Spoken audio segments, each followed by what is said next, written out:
సమస్యలు వింటుంటాం, ఆచరణపై దృష్టి పెట్టినప్పుడే నాయకులుగా గుర్తింపు. పాదయాత్రలు చేస్తుంటారు, పరమార్థం మాత్రం కొందరికే సాధ్యం. మాట ఇవ్వడం తేలిక, నిలబెట్టుకున్నప్పుడే ఎదుగుదల. హామీలు ఇస్తుంటారు, ప్రజల దరి చేర్చడమే సవాల్. ప్రక్షాళన జరగాలంటే దీర్ఘకాలిక ప్రణాళికలే కీలకం. గళం వినిపించవచ్చు, యువత కలలను సాకారం చేసేలా ఉండాలి. హామీలు ఇస్తుంటారు, తీర్చడమే ప్రధానం. నిబద్ధత, ఆలోచన ధోరణి, పక్కా ప్లానింగ్ తో సాధ్యమని నిరూపిస్తున్నారు మంత్రి నారా లోకేష్. యువగళం పాదయాత్రలో ఆయన ఏం గుర్తించారు? ప్రజా సమస్యలకు పరిష్కార మార్గాలేంటి? పోలికలు వస్తుంటాయా? చంద్రబాబు విజన్ లోకేష్ అందుకున్నట్టేనా? 20 లక్షల ఉద్యోగాల కల్పనపై యువనేత పడుతున్న ఆ కుస్తీలేందో ఇప్పుడు చూద్దాం.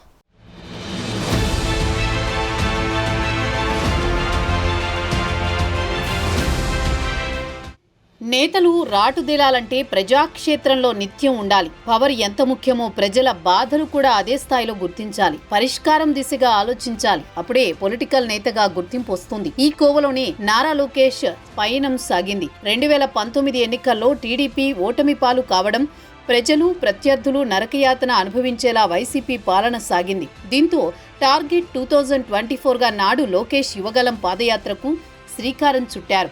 ఇది లోకేష్ జీవితంలో మరపురాని ఘటనగా మిగిలిపోయింది.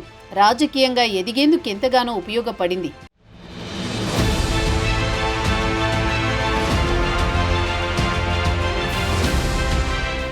నారా లోకేష్ తన యువగలం పాదయాత్రను తండ్రి చంద్రబాబుకు బలమైన కోట చిత్తూరు జిల్లా కుప్పం నుంచి ప్రారంభించారు. దీంతో నాడు లోకేష్ పాదయాత్రకు రాజకీయ ప్రాధాన్యత సంతరించుకునేలా చేసింది. టీడీపీ గట్టి బేస్ ఉన్న ప్రాంతం కుప్పం కావడంతో లోకేష్ తన యువగలాన్ని అక్కడి నుంచే వినిపించారు. 226 రోజుల పాటు సాగిన యువగలం పాదయాత్రలో 11 ఉమ్మడి జిల్లాలు, 97 అసెంబ్లీ సెగ్మెంట్లలో లోకేష్ పాదయాత్ర చేశారు. మొత్తం 3132 కిలోమీటర్లు సాగిన నడకలో 2028 గ్రామాలు, 232 మండలాల్లో లోకేష్ పర్యటించారు.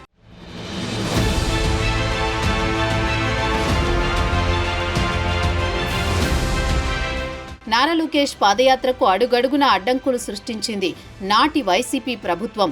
పాదయాత్ర సమయంలో విద్యుత్ లేకుండా చేయడం, అనుమతులు ఇవ్వకపోవడం, నేతలని గృహ నిర్బంధం వంటివి చేసిన లోకేష్ బెదరలేదు. కుర్చీ ఎక్కి మరీ యువగలం పాదయాత్ర ఉద్దేశాన్ని ప్రజలకు అందించారు.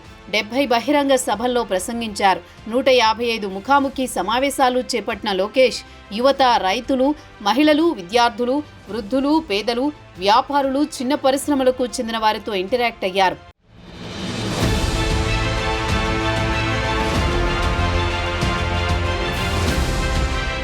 వైసీపీ హయాంలో నిరుద్యోగ సమస్య, అభివృద్ధి కుంటుపడిందన్న ఆలోచనతో లోకేష్ పాదయాత్ర ఆద్యంతం ఆ దిశగానే సాగింది. యువతకు ఉపాధి, విద్యా వ్యవస్థలో లోపాలు, స్కిల్ డెవలప్మెంట్, సాగుకు భద్రత, మార్కెట్ ధరలపై భరోసా, ఆర్థిక స్వావలంబన, మధ్యాహ్న భోజన పథకం విస్తరణ, పింఛన్లు, సామాజిక న్యాయం, మౌలిక సదుపాయాలు ఇలా చాలా అంశాలపై ప్రజలతో చర్చించారు. ఈ ముఖాముఖి సమావేశాల ద్వారా ప్రజల సమస్యలను నేరుగా తెలుసుకుని వాటిపై లోకేష్ హామీలు ఇచ్చారు. 12 ప్రత్యేక కార్యక్రమాలతో పాటు 8 రచ్చబండలు చేపట్టిన నాటి యువగలంలో సుమారు 4300కు పైగా వినతి పత్రాలు అందుకున్నారు లోకేష్.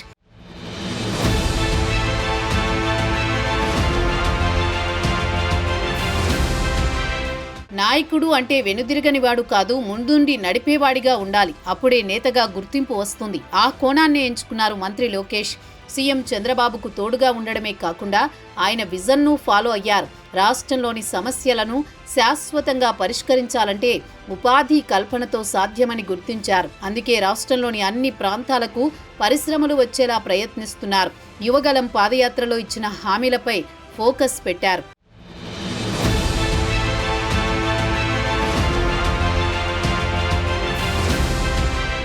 ఇంట గెలిచి రచ్చగెలవమన్న సామెతను మంత్రి లోకేష్ ఫాలో అయ్యారు. రాష్ట్ర అభివృద్ధికి సొంత సెగ్మెంట్ మంగళగిరి నుంచే స్టార్ట్ చేశారు. అభివృద్ధి కార్యక్రమాలకు శ్రీకారం చుట్టారు. ప్రజలకు ఇచ్చిన హామీలను నెరవేర్చే దిశగా వేగంగా పనిచేస్తున్నారు. మంగళగిరి చరిత్రలో ఎన్నడూ జరగనంతగా 50 డెవలప్మెంట్ ప్రాజెక్టులకు రెడీ అయ్యాయి. పార్కులు, ప్లే గ్రౌండ్లు, రైతు బజార్లు, under ground drainage system, gas pipe line, శ్మశాన వాటికల అభివృద్ధి, పేరొందిన లక్ష్మీ నరసింహస్వామి ఆలయ ఆధునికీకరణ, 100 పడకల హాస్పిటల్ నిర్మాణ ప్రణాళికలు అందులో ఉన్నాయి.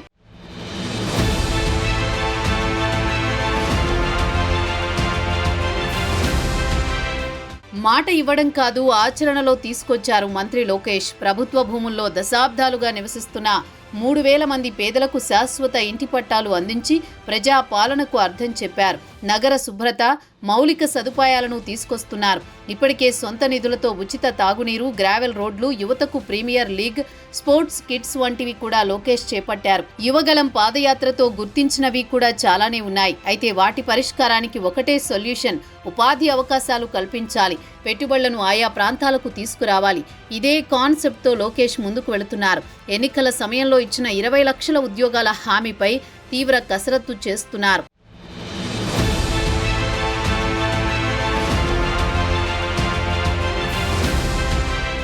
మారుతున్న కాలానికి అనుగుణంగా యువత తమ నైపుణ్యాలను మెరుగుపరుచుకోవడం ద్వారా భవిష్యత్తులో ఉద్యోగ, ఉపాధి అవకాశాలు లభిస్తాయనేది మంత్రి లోకేష్ విజన్. ఒకే రాష్ట్రం, ఒకే రాజధాని, అభివృద్ధి వికేంద్రీకరణ నేటి కూటమి ప్రభుత్వ నినాదం. క్లస్టర్ విధానంలో పెట్టుబడులను ఆకర్షించడం, ఇందుకు అవసరమైన ఎకో సిస్టమ్ను అభివృద్ధి చేయాలని చూస్తున్నారు. అనంతలో ఆటోమొబైల్, కర్నూలులో రెన్యూవబుల్ ఎనర్జీ, కడప, చిత్తూరును ఎలక్ట్రానిక్స్ మ్యానుఫ్యాక్చరింగ్ హబ్, నెల్లూరులో ఎయిర్ కండిషనర్స్ వంటి స్పెషలైజ్డ్ మ్యానుఫ్యాక్చరింగ్, ప్రకాశంలో సిబిజీ, గుంటూరు, కృష్ణాను క్వాంటమ్ వ్యాలీ హబ్గా, తూర్పు, పశ్చిమ గోదావరి జిల్లాలను ఆక్వాకు హబ్గా, ఉత్తరాంధ్రను pharma data centre, IT hub, medical device manufacturing హబ్గా తయారు చేసేలా ప్లాన్ చేస్తున్నారు.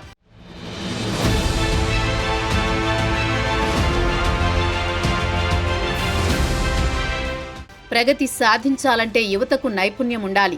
ఆ దిశగా అడుగులు వేస్తున్న మంత్రి లోకేష్ ప్రతి 100 కిలోమీటర్లకు ఓ క్లస్టర్ ఏర్పాటు చేసి ఆయా రంగాల్లో టాప్ 20 కంపెనీలను తీసుకొచ్చేందుకు కృషి చేస్తున్నారు. రాష్ట్రానికి కంపెనీలు రప్పించడం ఎంత అవసరమో వారికి తగ్గట్టుగా ప్రైవేట్ సెక్టార్పై నైపుణ్యం గల యువతను అనుసంధానించాల్సిన అవసరం ఉంది. ఇందుకోసం సెప్టెంబర్ 1న ప్రత్యేక సెక్టార్ను తీసుకురానున్నారు. స్కిల్ డెవలప్మెంట్ కార్పొరేషన్, సీడాఫ్ ద్వారా యువతకు నైపుణ్య శిక్షణ అందించడమే ధ్యేయంగా పనిచేస్తున్నారు.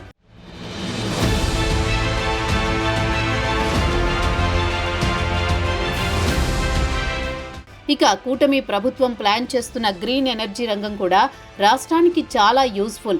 మహిళలకు వారి గ్రామాల్లో ఉద్యోగ, ఉపాధి అవకాశాలు లభిస్తాయి. అందుకు అనంత జిల్లాలోని కియా కార్ల పరిశ్రమ ఓ ఉదాహరణ. నైపుణ్యం కలిగిన మహిళలు నెలకు 40,000 వరకు సంపాదిస్తున్నారు.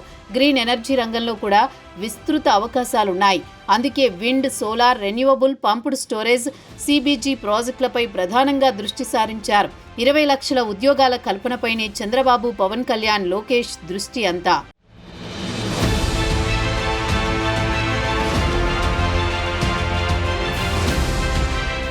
ఓటమితో కుంగిపోతే వెలుగుండదు, పట్టుదలతో సాధిస్తేనే విజయం. టైం రావాలి అనేది ఒక దశ వరకు మాత్రమే. వచ్చిన అవకాశాలను ఉపయోగించుకున్న వారే పొలిటికల్ లీడర్లుగా ఎదుగుతారు. వారసత్వం అనేది పుట్టుకతోనే రావాలి, మధ్యలో వచ్చేది కాదు, పోయేది అంతకన్నా కాదు. విజనరీ లీడర్గా పేరు తెచ్చుకున్న పుత్రుడిగా లోకేష్ ఉన్నత శిఖరాలకు ఎదగడం ఖాయమంటున్న ప్రజల ఆశలు నెరవేరే రోజుల కోసం వెయిట్ చేయాల్సిందే.